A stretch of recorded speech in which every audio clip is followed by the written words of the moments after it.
nous étudierons la guerre d'Algérie, ses origines, le contexte, son déroulement et aussi l'actualité. Let's go, let's go, let's go, let's go, let's go, let's go, let's go. En 1830, sous le règne de Charles X, la France lance une expédition contre Alger pour prendre le contrôle de l'Algérie. Alger qui est la capitale de l'Algérie. Aujourd'hui, encore. Et c'est à partir de ce moment-là que la colonisation commence en fait, donc c'est en 1830. Mais pourquoi la France a-t-elle fait ça? C'est la question déjà qu'on peut se poser. Il y a plusieurs raisons à ça. Déjà à cause de l'affaire du coup de l'éventail. Alors ça c'est plus un événement qu'elle a utilisé pour justifier cette attaque. Le coup de l'éventail. En avril 1827 à Alger, le Dey Hussein, chef de la régence d'Alger et vassal nominal de l'Empire ottoman, convoque le consul de France, Pierre Deval, pour un entretien. Et alors là, le ton monte vraiment, la tension est palpable. Hussein reproche à la France de ne pas honorer une dette vieille de plusieurs décennies et qui est notamment liée à des livraisons de blé pendant les guerres napoléoniennes. Deval, qui représente la France de Charles X, adopte alors une posture jugée arrogante par le Dey. Et à la fin de cet échange tendu, Hussein est excédé et il envoie une frappe. Il frappe le consul avec son éventail ou son chasse-mouche selon les sources. Et ce geste il est connu sous le nom du coup de l'éventail. Alors c'est pas un acte très violent, c'est plus un acte symbolique qu'une agression physique. Il n'y a pas eu de douleur ou de réelle violence. Et on peut se douter que le geste a sûrement été exagéré par la diplomatie française. Parce que la diplomatie française a justement utilisé cet incident comme prétexte pour lancer une expédition punitive. Et c'est souvent comme ça dans les conflits qui n'ont pas de justification, on utilise des prétextes un peu débiles pour justifier ça.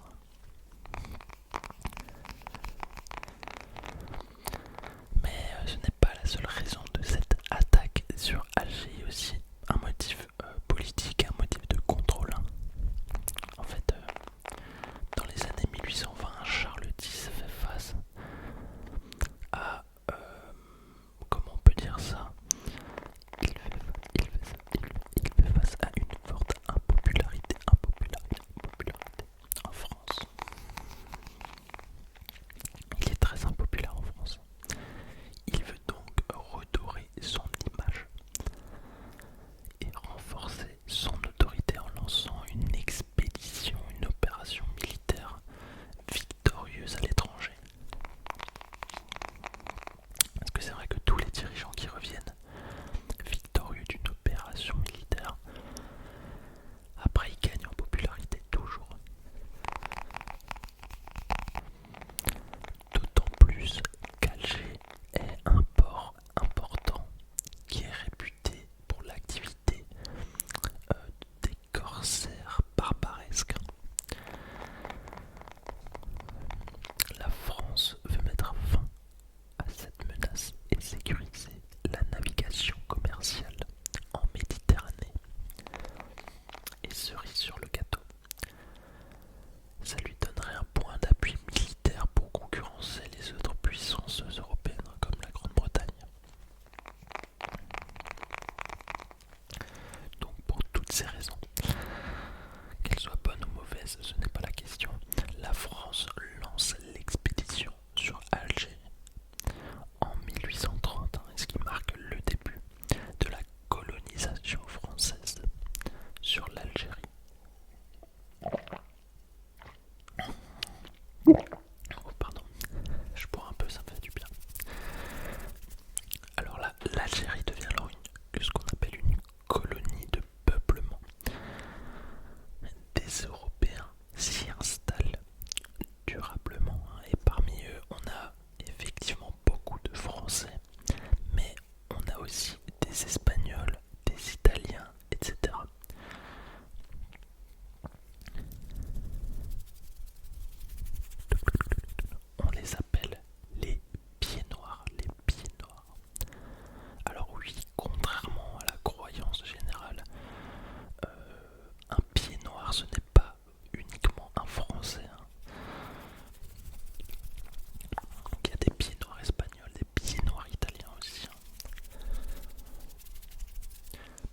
le statut de citoyen français avec des droits civiques et politiques. Et ce ne sont pas que forcément des Français qui ont le statut de citoyen français, on peut avoir les Espagnols ou les Italiens. Et on a le statut de sujet français, où là t'as pas de droits civiques et t'es soumis au code de l'indigénat, ou à des lois spéciales, hein, si tu veux. Donc on a des inégalités économiques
1958, une crise éclate.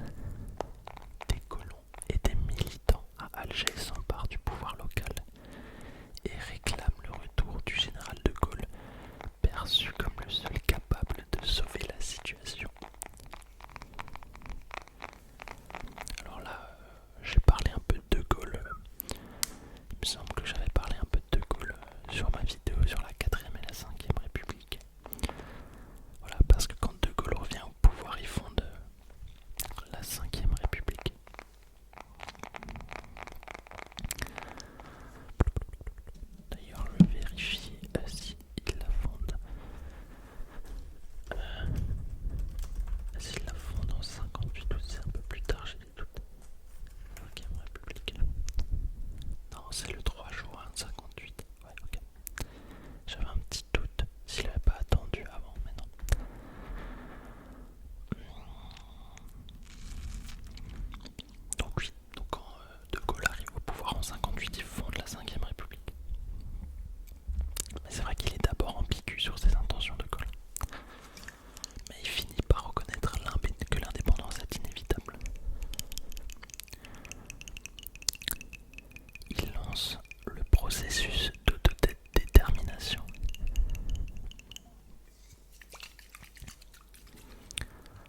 front